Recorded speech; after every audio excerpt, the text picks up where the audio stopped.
عوز السلام تانا تقبلونا زي يوتيوب قناه تعذبتنا خميت تصنحنا زوان زدلنا زيناتات حزلكم قريبا لخون مكتالكم بخبر عدب انفنهم على زيناتات من تخبصحكم لايك شير سبسكرايب مقبار يترسعوا قدام نتأمونغو إثيوبيا إيرتران زلو طريقنا قدد مسقطله بريزيدنت إسياس أفوركي بغربة أو السودان عدد كم زكاية تفليتله دحر سمعنا سلام بريتوريا قد كاب إثيوبيا زوزرت إيرترا بفلاي دما إثيوبيا حتى قيح بحرن ودبن عسبن كاب اتل علن دحر قدينا بهراو أجندا بوغن إثيوبيا ممسو بخلتين وغن من قصاصنا وكينات كي يمرح سقا تحضير اللو زبالة BBC قد مقال معلتات بريزيدنت إسياس ناب السودان مقاشون بوليتيكا وترقم كم ستوهاو بملعلنا أفريكا قرن تمارا مارزغون دكتور نقراو قديتا بوليتيكا وترقم زهاو بريزيدنت إسياس بدبلوماسياوي أجا بزح زي ساتفون أقوى حبرة أفريقيا يكون كاب كالوت مدرخات بزح زي الرأي مخانم تغيسو بزح ساتف نتقمو من ندحنتهم في لايد ما ندحنت أجازوا من أبزح جزء قديات ركبات رأي مخانم بملعب بدبلوماسياوي زربات وسن كم زخونن مسيتي بيبت تراري خاف دوزول أكلات مزخون تراي دبلوماسياوي ركب كم زجورن قاليتهم بز مخنيات بريزيدنت إسياس بزجورو ونفسه كيف من قصص بوليتيكا وترجم كم زهوا أفليتهم يكون برا أستفلا لها جراو زربات ملأختهم من نايوت أيت الكام تاون كم زقام بمثال الزارو بريزيدنت إسياس أبقرويت هاجر السودان أبزول لقيت جنا منجستي البرهان بصفحات كدقف معرفون فرتمون النسراوي السودان مبقس معرفن خجبرو ترى ملو إذا قداي كم وطايت الكام تاون أي رأي دي تباهيلو نستل على لهم حتى ملسي زهو توم بوليتيكا وتنتان إذا عينت مرقتي أو كفلوشتي شجارة متكاخ كل يزبل صحفو جنا بعد شجارة زتكو بهرز حزقي بموال قليتهم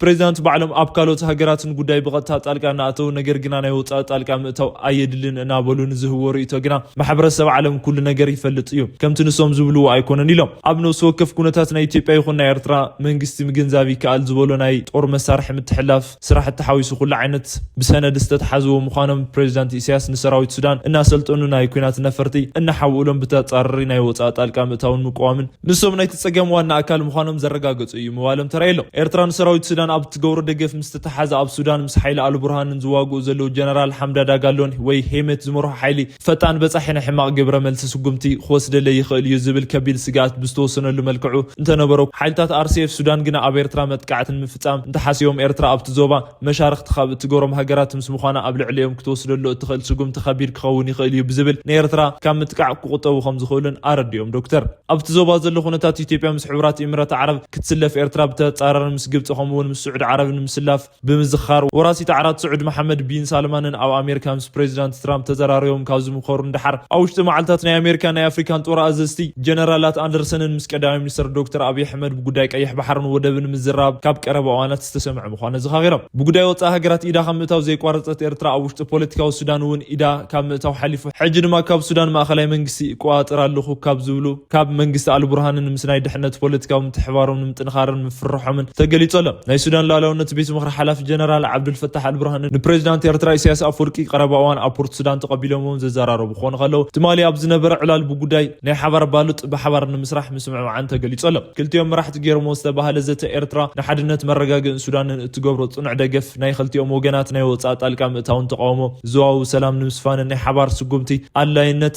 ناي تقرت نطتاتن غيروم تباهيلو بريزيدنت إسياس أفوركي مرغاغ السودان مرغاغ تزوبا قلف يخبلو دغيمو مرغاغيتهم تعودت سراويت السودان كما قطر اوروباين كميازي 2026 جميرو نتهاجر انه خاب زلو ناي كوينات حالتات RCF استجبر متحبار يخبل ناي روسيا ستونيك تصبطيو إيرترا حجو ناي إثيوبيا تاريخاو صلاتي زبالو هاجرات من لاي بحبار مسلافن مقصالن صبصابات زمالخت خوينم مس غبص بفلاي دما من السودان لاعلاو بيت مخر مس بريزيدنت زغبرو منقسقاسات بغتا اب تخينات مستافون كونتات زياده انا قدد منصون ترايلو اذا خمزيلنا هالو مس منغسي إيرترا بمتحوار وي صمده فطيرم زنبرو ناي حوحات امرار حب وغن إيرترا زغبرو لم دغف خابزي تصبيو زنا اسب مخانو حقوسات زي مخانوم زوصو زيناتات ترغاغيطو ناي حوحات مرحت ناي عطقات ازستن مس منغست إيرترا بزفطرو متحوار اخول ناي طور مسارحي خقرولهم لمنغست إيرترا حاتيتهم كون تنبرو بوغن إيرترا استغبره دغف غنا بتيايتن بارغيت مسارحتاتن طرايس توسنه مخانو استغلص خوينو منغست إيرترا بتيايتن بارغتوت مسارحتاتن كاب زغبرو دغف حلف مسارحتاتكم كنستخاخللكم نخيلينا كم زولهم مستنغرهم بزناي منغست إيرترا ملسي مستناددو زلعلو صبصابات حوحات مس إيرترا بمتحوار مفتارم تختيلو بفلاي دما اب كلل ትግራይ ሕወሓት ኣብ ተቋፀሩ ብዙሓት መራኸብታት ሚድያታት ብዛዕባ መንግስቲ ኤርትራ ሕማቕ ነገር ዘይዛረበሉ ብማል ኣብ መራኸቢ ብዙሃን ሕወሓት ዘቐመጦም ክልከላታትን ገደባትን ተፈጻምና ኾነ ከም ዘይኾነ ተገሊጹ። ሕወሓት ጽምዶ ዝበሎም ብምትሕባር ምስ መንግስቲ ኤርትራ ካብ ዝፈጠረ ጀሚሩ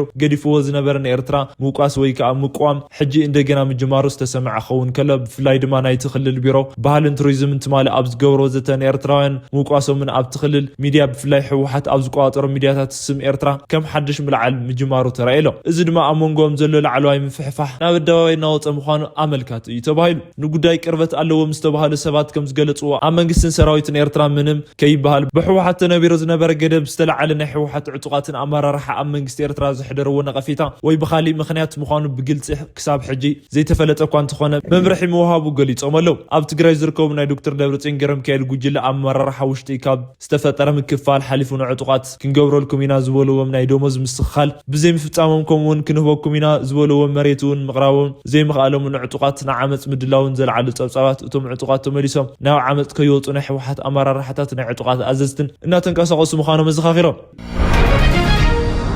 ዝገጠመኩም ከቢድ ፈተና ንኽትወፁ ሙሉእ ድጋፍ ኣለኩም ኢሎም ፕሬዚዳንት ኢሳያስ ኣፈወርቂ። ጠቕላሊ ሚኒስተር ሱዳን ናይ ሻዕብያ መንግስቲ ድጋፍ ታሪኻዊ ኢሎም ወለው ኣብ ሱዳን ዝካየድ ዘሎ ኩናት ብቐጥታ ይኹን ብተዘዋዋሪ ጣልቃ ምእታውን ኣብ ዙርያ ሃገራት ውሽጢ ናይ ኢሳያስ ኣፈወርቂ ኤርትራ ሓንቲ እያ። ናይ ሱዳን ጦር ኣዘዝቲ ዓብዱልፈታሕ አልቡርሃንን ዝዋጋእ ጦር ዘሰልጥኑላን ካብ ናይ ጦር ጀታቶም ድማ ካብ ናይ ፈጣን ሓይሊ በጻሕን ወይ RCF-ን ሓበርቶም ናይ ኣየር መጥቃዕትን ዝሕበሉ ኤርትራ ምዃኑ ይግለጽ። ኢሳያስ ኣፈወርቂ ቅድሚ ገለ መዓልታት ኣብቲ ግዝያዊ መንበሪ አልቡርሃን ዝኾነ ፖርት ሱዳን ምኻዶምን ይዝከር። ካብ ትርክብ ድሕሪ ኢሳያስ ትማሊ ዘራኸቦም ድማ ናይ ሱዳን ጠቅላይ ሚኒስትር እዮም። ኣብ ዝዋን ኢሳያስ ሱዳን ዘጋጠመ ከቢድ ፈተና ንምስዓር እትገብሮ ጻዕሪ ኤርትራ ብሙሉእ ዓቕማ ትድግፍ ኢሎም ነዚ መረጋገፂ ኤርትራ እትኽተሎ ታሪኻዊ ምኽንያት ዝኾነ ቅዋም ምስግጋር ነቐርብ ኢሎም ናይ ሱዳን ጠቅላይ ሚኒስትር። ናይ ሱዳን ላዕለዋይ ቤት ምክሪ ፕሬዚዳንት ጀነራል አልቡርሃን ኣብ ዝሓለፈ ቀዳም ኣብ ፖርት ሱዳን ንፕሬዚዳንት ኢሳያስ ተቐቢሎም ኣብ ከባቢ ጉዳያት ምርጋእ ዞባን ኣመልኪቶም ምዝራቦም ይዝከር። ብተወሳኺ ኣብ ፀጥታ ኢኮኖሚ ንግድን ዘተኮረ ምትሕብባር ንምጥንኻር ተሰሚዖም ነይሮም። ኣብ ዝዋን አልቡርሃን ሱዳን ምስ ኤርትራ ዘለዎ ስትራቴጂካዊ ርክብ ንምዕባይ ዘለዎ ቁራጽነት ምግላጽ ኣስመራ ናይ ሱዳን ሓድነት ምርጋእ ንምሕላው እትገብሮ ዘላ ኩሉ ድጋፍ ምስጋና ኣቕሪቦም። ኣብ ዝሓለፈ ዓመት ጉንበት ወርሒ ጠቅላይ ሚኒስትር አብይ አሕመድ ንጌታቸው ረዳ ሬድዋን ሁሴንን ናብ ፖርት ሱዳን ልኢኾም ንጀነራል አልቡርሃን ድጋፎም ክገልጹ እኳ እንተፈተኑ ካብ ኢሳያስ ዘለኽዎ ርክብ ኣቋርጹ ንሕና ድማ ምስ ተሓበርቲ ዓረብ ኤምሬት ዘለና ርክብ ነተዓልቕ ዝብል መልእኽቲ ኣመሓላሊፎም ነይሮም። ጀነራል አልቡርሃን ግና ምርጫኦም ኢሳያስ ኣፈወርቂ ገይሮም። ናይ ሶማሊ ምክልኻል ሚኒስተር ካይሮ ወይ ድማ ግብጻት እዮም። ናይቲ ሚኒስተር ጉዕዞ ዕላማ ናይ ግብጽ ጦር ሰራዊት ሒዞም ንምምላስ ምዃኖም ተባሂለሎ። ጉራውቲ ብምትንኳስን ስጋኣት ከም ዘስዕቦ ብምግባርን ኢትዮጵያ ብጸላእነት ክትረአ ዝገበረ ናይ ብልጽግና ኣገዛዝኣ ናይ ምብራቕ ኣፍሪካ ሃገራት ናብ ኢትዮጵያ ጸላእትን ኣሰላለፋ ከም ዝኣስወ ይግበረሎ። ብልጽግና ናብ ስልጣን ካብ ዝመፁ ግዜ ጀሚሩ ብዝኽተሎ ናይ ጸላእትን ፖሊስን ካብ 2010 ዓመተ ምህረት ንድሓር ግብጽ ንሶማልያ፣ ጅቡቲ፣ ኤርትራ ከምኡውን ሱዳን ሒዛላ። ብፍላይ ድማ ምስ ሶማሊ ዝተፈጠረ ወጥሪ ተኸቲሉ ግብጽ ናብ ተቐጠና ሰራዊት ንምእታው እትገብሮ ዘላ ምንቅስቃስ ተጠናኺሩ ቀፂሉ ኣሎ። ግብጽ ምስ ሶማልያ ወተደራዊ ስምዕ ካብ እትፈራራም ሓደ ዓመት ዝገበር ኸውን ከሎ ክሳብ ሕጂ ናብ ሶማሊ ካኣቱ ትፅቢት ዝግበረሉ ናይ ግብጽ ሰራዊት ግና ተጠናቂቁ ኣትወን። እዚ ንምስኻዕ ድማ ናይ ሶማሊ ምክልኻል ሚኒስተር ናብ ግብጽ ዝኸዱ ምዃኖም ናይቲ ሃገር መራኸቢ ብዙሃን ጠብፂቡ። ናይ ሚኒስተር ጉዕዞ ካብ ግብጽ ሰራዊት ሒዞም ንምምላስ ምዃኖም ዝገልጹ እቶም መራኸቢ ብዙሃን እቲ ናብ ሶማሊ ዝጓዓዝ ጦር ዝገበረሎም ኣቀባብላ ዝህልዎ ተልእኾን ንምምኽኻር ምዃኑ ተሓቢሩ። ናይ ግብጽ ሰራዊት ኣብ ሶማልያ ዝህልዎ ተልእኾ ናይ ኢትዮጵያ መከላኸልና ዓመታት ክገብሮ ፀንሐ ናይቲ ሃገር ብሄራዊ ጦር ናይ ምልእማት ተግባራት ንምትካእ ናይቲ ሃገር ጦር ሰራዊት ንምውዳብን ምዃኑ ክገልጽ ከሎ ካብዚ ዝበኣሰ ግና ንምብራቕ ኣፍሪካ ንምርጋእ ብዝብል ምክንያት ወተደራዊ ወፍርታት ክካየድ ፍቓድ ይወሃቦ ምህላው ተባሂሉ ኣሎ። እዚ ኩሉ ዝኸውን ዘሎ ናይ ብልጽግና ኣገዛዝኣ ጉራውቲ ዓይኒ ኢትዮጵያ ከምዘይ ተኣምንን ብምግባሩ እዩ። ጉዳይ ዝፅብፅቦ ናይ ሶማሊ ሚድያታት ብጣዕሚ ቀረባ ኣብ ዝኾነ ግዜ ውሽጢ ናይ ግብፂ ጦር ሶማልያ ኣቱ ኢሎም ኣለው።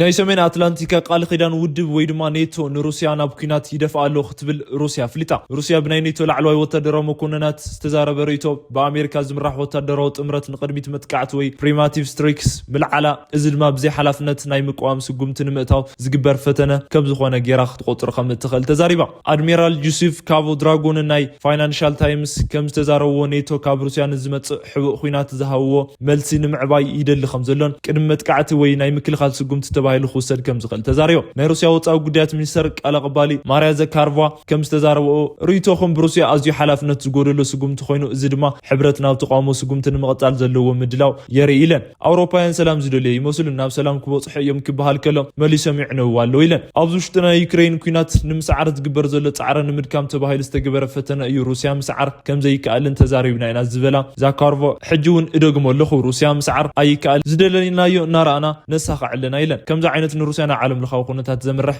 መግለፂ ዝህቡ ሰባት ብዛዕባ ሓደገነቱ ክኸውን ዝኽእል ውፅኢታቱ ኣቐዲሞም ክፈልጡ ይግባእ ምስ ሩስያ እዮም ዝጋጨው ዘለው እዚ ደጋጊምና ክነግሮም ንፍትና ኣውሮፓውያን ኢለን ናይቲ ሕብረት ኣባላት ሓዊሱ እዚ ነገር ከጽንዖ ይግባእ ኢለን ብዝሓለፈ ሶኒ ብናይ ኔቶ ላዕለዋይ ወታደራዊ መኮንናት ዝተዛረቡ ርእይቶ እቲ ብኣሜሪካ ዝምራሕ ወታደራዊ ጥምረት ንኩናት ምድላው ዝገልጽ መግለፂ ነይሩ ካብቲ ዝሓለፈ ዝሑል ኩናት ወይ ኮልድ ዋር ምብቃዕ ድሓር ዓብዪ ሕብረት ሶቪየትን ክትፈራረስ ከላ ካብ ዝተፈጠሩ ነፃ ሃገራት ውሽጢ ናይ ምዕራባውያን ሩስያ ሜዳ ኮይና ክሳብ ሕጂ ዘለቓ ሃገራት ዩክሬን እያ ኣብ ዩክሬን ብተኸታታሊ ናብ ስልጣን ዝመፁ መንግስታት ኣብ ስልጣን ንምጽናሕ ካብ ዝህቦም ንላዕሊ ናይ ምዕራባውያን ወይ ናይ ሩስያውያን ደገፍ ዘማእቱ ምዃኖም ነዚ ድማ ሕጂ ኣብ ምክያድ ዘሎ ኩናት ብቐጥታ ይኹን ብተዘዋዋሪ ንዝኣትዉ ሓይልታት ኣፍ ደገ ዝኸፍት ምዃኑ ተደጋጋሚ ይጥቀስ ኣውሮፓውያን ምዕራባውያን ብሓፈሻ ናይ በርሊንን መንደቕ ምፍራስን ተኸቲሉ ኣብ ሕብረት ሶቪየትን ዝወፁ ናይ ምዕራባውያን ኣውሮፓ ባልቲክን ሃገራት ናብ ሕብረቶም ኔቶ ምእታውን ብናቶም ጽልዋ ትሕቲ ምእታዎም ይፍለጥ በኣንጻሩ ሩስያ በቲ ግዜ ንርእሳ ከም ሃገር ንምቕጻል ዓቕማ በኣንጻሩ ሩስያ በቲ ግዜ ንርእሳ ከም ሃገር ንምቕጻል ዓቕማ በአንጻር ሩስያ በቲ ግዜ ንርእሳ ከም ሃገር ንምቕጻል ዓቕማ እናጠናኸረት ቀጺላ እያ ናይ ሕብረት ሶቪየትን ጎራ ወታደራዊ ትካል ዝነበረ ዋርሳ ፓክት ከፍርሱ ከሎ ተወዳዳሪ ዝነበረ ናይ ምዕራባውያን ወታደር ትካል ናይ ሰሜን ኣትላንቲካ ጦር ቃል ኪዳን ውድብ ወይ ድማ ኔቶ ምስፍሑ ከቋረጽ መረዳእታታት ነይሩ እንተተባሃለ እኳ ንሱ ግና ብዙሓት ናይ ምብራቕ ኣውሮፓ ባልቲክ ናይ ቀደም ናይ ሕብረት ሶቪየት ግዛኣታት ኣባላት ምግባር ይቐጺሎም ሩስያ ብወገን ብፍላይ ድማ ፕሬዚዳንት ፑቲን ናብ ስልጣን ካብ ዝመፁ ድሓር ተጠናኺራ ርእሳ ናይ ቀደም ናይ ሕብረት ሶቪየትን ወራሲት ጌራ ክትወፅእ ናይ ምዕራብ ብፍላይ ድማ ናይ ኔቶ ናይ ሩስያ ጫፍ ዶብ ምስሕፋሕ ምሕታት እውን ጀሚራ እያ ምዕራባውያን ስጋት እዩ ዝበሉ ናይ ምብራቕ ጎራ ጦር ጉጅለ ዝነበረ ዋርሳ ፓክት ካብ ዝፈረሰን ድሓር ኔቶ በዚ መጠን ምስሕፍሑ ኣብ ከባቢን ኣብ ዓለም ኣዛዝን ተኣዛዝን ንምዃኑ ብዝብል ኣጥቢቓ ተቃዊማ ብፍላይ ድማ ዩክሬን ናብ ኔቶ ንምእታው ዝግበር ጻዕረን ናይ ርእሳ ናይ ፀጥታ ስጋት ጌራ ብምቁጣር ኣጥቢቓ ክትቃወም ፀኒሓ እያ ክቡራት ሰማዕትና ንሰዓት ዝስማዕኹም ሓፀርቲ ዜናታት እዚኣቶም እዮም ድሕሪ ሰዓት ብካልኦት ዜናታት ተመሊስና ክሳብ ንራኸብ ኣብ ዘለኹም ሰላም